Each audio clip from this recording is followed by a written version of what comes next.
Ah! Fin 1 sur 5, service terminé 1, nombre de possessions 0, démon banni 1, corps embaumé 3, corps brûlé 1. Bon ben bien, good end, on s'en est plutôt bien sorti. Eh ben écoutez braves gens, c'était l'épisode Spoopy. Oh c'était finalement pas si spoopy que ça, j'avoue, hein, de The Mortuary Assistant.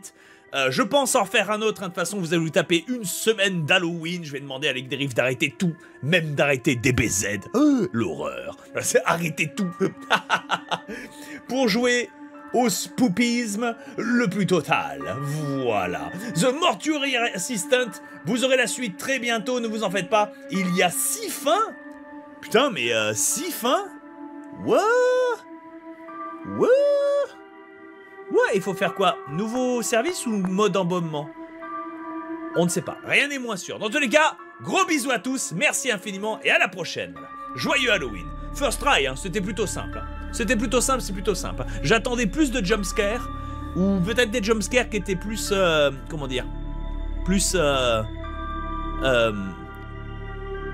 pas forcément imprévus, mais plus malin, tu vois. Au début ça commençait bien. Et puis après, j'étais là, viens voir Rebecca, j'ai un couteau Rebecca, tu es morte Rebecca. Je dis, oui, bah.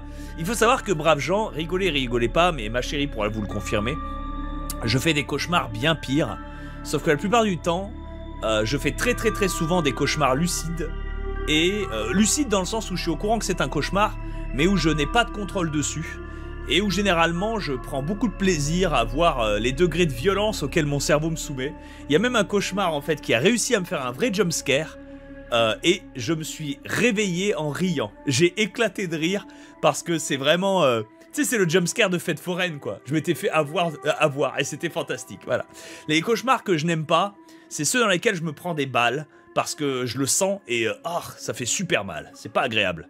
Tu sais, tu te réveilles et t'as déjà mal, et t'es là, ah putain, c'est pas agréable. Mais ça rend pas ça horrible, vous voyez ce que je veux dire? C'est pour ça. Mais j'avoue, les jumpscares ou les gros scénars d'horreur en cauchemar, c'est du miel. C'est du miel. Je m'intéresse, je suis pas peur. Mais oui, mais j'en suis la cible en plus. Et récemment, j'ai été très déçu parce que j'ai fait un cauchemar qui était fantastique.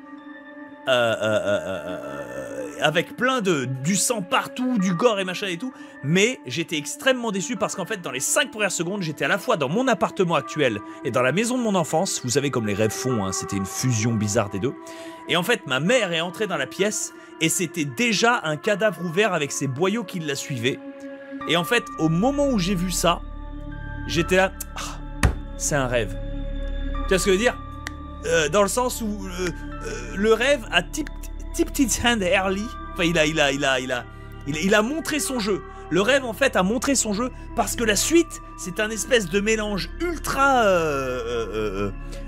flippant avec des jeux de lumière, avec des phrases horribles dites par des membres de ma famille, avec des morts subites, avec de l'impuissance, il y avait tout, mais si ça avait pas commencé par... C'est comme Moulin Rouge, tu sais, Moulin Rouge ça commence, Satine, la fille que j'aime, est morte, voilà son histoire. Et toi t'es là, mais non, nous gâche pas la fin.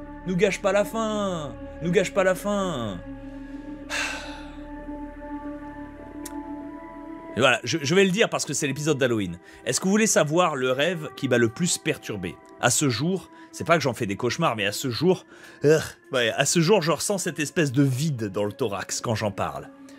J'ai fait un rêve que je vivais dans une de mes réincarnations du futur, un oversoul, hein, j'étais une personne totalement différente. J'ai vécu de mes 5 à 68 ans. J'avais une fille. On était dans le futur, il y avait une station spatiale. Je vivais dedans, mais comme quelqu'un de normal, si tu veux, avec des pièces de technologie futuriste, mais qui finalement ressemblaient beaucoup à ce qu'on vit nous. Juste mieux, quoi.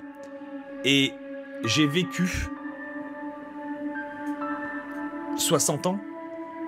En fait, c'est un rêve qui a duré 60 ans. C'est un rêve qui a vraiment duré 60 ans. J'ai vraiment tout vécu. J'ai vécu une vie entière. Et là, quand je me suis réveillé, j'ai regardé ma chérie actuelle, et qui êtes-vous? Où suis-je? En quelle année on est? Où est Où est Mélissa? Où est ma fille? Enfin, vraiment, Et il m'a fallu, rigoler hein, il m'a fallu peut-être une journée entière, une nuit et une après-midi pour me recalibrer sur moi. Voilà. Il a fallu à peu près 24, un peu moins de 24 heures, 18 heures, pour que je me recalibre, que mon âme se recalibre sur mon existence actuelle, si tu veux. Et oh la vache, ça c'était... Ça s'appelle du shifting, Bob. Renseigne-toi, c'est plus courant que tu ne l'imagines. Mais le pire avec vous, je vais être sincère, hein, je passe pour un fou en disant ça, mais tant pis, hein, c'est que je suis persuadé que c'était dans mon oversoul. C'est-à-dire que c'était dans la ligne réincarnatrice. C'était quelqu'un plus tard. Et le pire, c'est que quand j'étais ce quelqu'un, j'avais des bribes de mon moi actuel qui revenaient, et que quand je les avais dans mon autre vie, j'étais là, j'ai dû vivre ça dans une ancienne vie. Tu vois? Ça rend fou d'être connecté à ton propre oversoul du futur, et ça rend fou. Voilà, ça rend fou. Personnellement, je choisis de croire que ça n'est juste un rêve, que ça n'est qu'un rêve. Mais le problème en fait, c'est que quand je m'en suis réveillé, j'ai mémorisé certains détails, les plus gros, hein, les plus gros moments de la vie, mais je savais que il t'échappait, il te fuit entre les doigts, un peu comme du liquide qui se barre au fond de ton évier. Mais j'ai réussi à en cristalliser certains moments, et à ce jour, je plisse des yeux. Je plisse des yeux. 2200, hein, 2231. Le 3 mars 2231, pardon. 3 mars 2231, jour de ma mort. Enfin... la nouvelle mort. Tu vois ce que je veux dire? Donc si... T'es mort à la fin? Ouais. Oui, il y a eu un... Comment ça s'appelle? En plus, mort comme une merde. C'est-à-dire, il y a eu un problème dans la station. Il y a eu... comment ça s'appelle? Un problème sur le renouvellement de l'oxygène d'une pièce à cause d'une dépressurisation. Du coup, la pièce a été condamnée et j'étais dedans. Et tu peux rien faire. Donc en fait, je me suis assis et j'ai lentement, très lentement asphyxié. Ça a pris un truc comme 2 jours, tu vois. Et au bout de 2 jours, il y avait plus assez d'oxygène. Même si je respirais très fort, je respirais plus et je me suis endormi. Donc c'était nul en plus. Voilà, c'est nul. T'es enfermé dans un coffre et tu meurs asphyxié parce que t'as plus assez d'oxygène, il y a trop de CO2. C'est nul. Horrible comme mort. Comment ça, tranquillement? Bah, je me suis endormi, si tu veux. Donc c'est pas non plus le plus terrible. Après, oui, c'est sûr que tu respires et t'asphyxies un peu, mais bon bah voilà quoi. Mais le truc, c'est voilà, mort nulle, et immédiatement derrière, je me suis réveillé. Mais réveillé ici, là, pour de vrai. Putain. Et le truc, c'est qu'il m'a vraiment fallu 2 jours pour me souvenir de qui j'étais, d'où j'étais, des événements de ma vie, et je suis persuadé que j'en ai perdu 2-3 sur la route. Hein. Voilà. À ce jour, ça me tue. Mais j'ai pas envie d'appeler ça un cauchemar, vous voyez ce que je veux dire? Parce que c'était une vie entière. J'avais eu un autre divorce, PTDR. J'avais une fille, elle m'aimait beaucoup, ça se passait bien, enfin, damn quoi. Damn. Ça t'est arrivé vers quel âge? C'était arrivé peut-être il y a 2 ans. Hein. Donc j'avais 35 ans. Mais damn quoi. Bob Lennon Crazy DMT Adventure va cartonner sur YouTube. Rigolez, mais j'ai jamais fait de drogue. Donc je n'ai pas... la DMT, j'y ai jamais touché de ma vie. Je ne saurais même pas par où commencer pour s'en produire. Ça me paraît illégal. Donc non, voilà. Écrit un bouquin là-dessus. Mais c'était un vrai isekai, hein. C'était une dinguerie. Hein. C'était une dinguerie.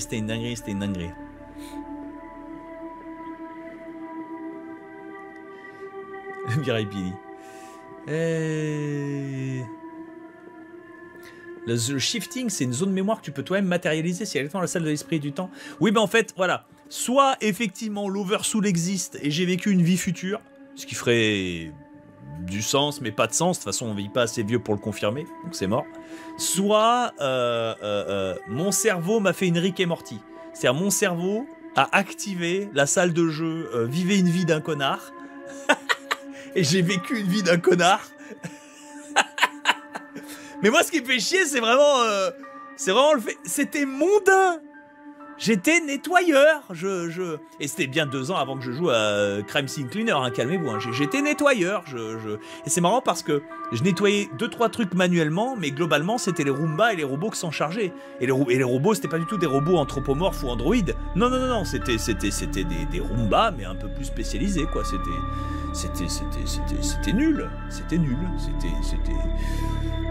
Ah, une vie de daron de 63 ou 65 ans, tu vois, c'est pour ça.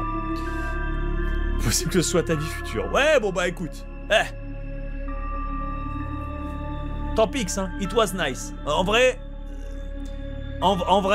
je me souviens clairement, j'ai eu des regrets hein, dans cette vie-là, mais en vrai, je me souviens clairement, le regret pour moi le plus brûlant, c'est, putain, je vais vraiment crever comme ça, à m'asphyxier dans la pièce, à juste écouter les gens qui viennent me parler en boucle. Ça, c'était terrible, ça, parce que du coup, je pouvais pas leur répondre, mais ils pouvaient me parler via les haut-parleurs. Et en fait, il y a vraiment eu toute la liste des gens qui m'ont connu, qui sont venus pour me dire au revoir, quoi.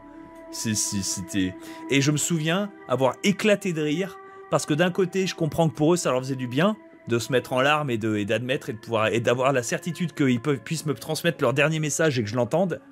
Mais d'un autre côté... J'ai éclaté de rire parce que j'étais là, t'as quand même, vous êtes des bâtards, c'est pas considéré du tout, quoi. Je sais que je vais m'asphyxier, je vais crever comme une merde, et vous venez littéralement me faire mes eulogies avant que je sois mort. Je sais que vous vous en tirez mieux, mais et que moi je vais crever. Mais tout le monde en a rien à foutre de ce que je ressens. Alors qu'en vrai, j'aurais bien voulu un message d'espoir, tu vois. L'aide arrive. Quelque chose, que je m'endorme en paix, mais non, rien du tout. C'est vraiment la fille qui pleure, je t'aime papa, et l'agent de sécurité qui l'éloigne du micro, quoi. C'est en mode, j'étais là, mais mec, quand même. Avec les messages, il a entendu ton message, je suis sûr qu'il sera heureux d'entendre que les gens l'aiment. Il a plus de chances que ceux qui meurent subitement dans l'espace. Et moi j'étais là, mais oui, bon. En fait, comment dire, tu sais, d'un côté je suis touché, mais de l'autre côté je suis là, oui, mais à choisir, j'aurais préféré ne pas mourir. Mais je comprends que j'ai pas le choix. Ah, quel enfer, hein. Quel enfer. Mais du coup, voilà, c'était la fin. T'as vu un psy pour ça? Non. Mais je reconnaissais personne quand je me suis réveillé, hein. C'était la panique, hein. C'était la panique, hein. C'est pour ça. Enfin bon. Du coup, c'était ça la véritable histoire d'Halloween. On se retrouve pour un autre épisode de The Mortuary Assistant. Je vous fais des gros bisous et je vous souhaite à tous de joyeux cauchemars. Voilà, avec des araignées énormes.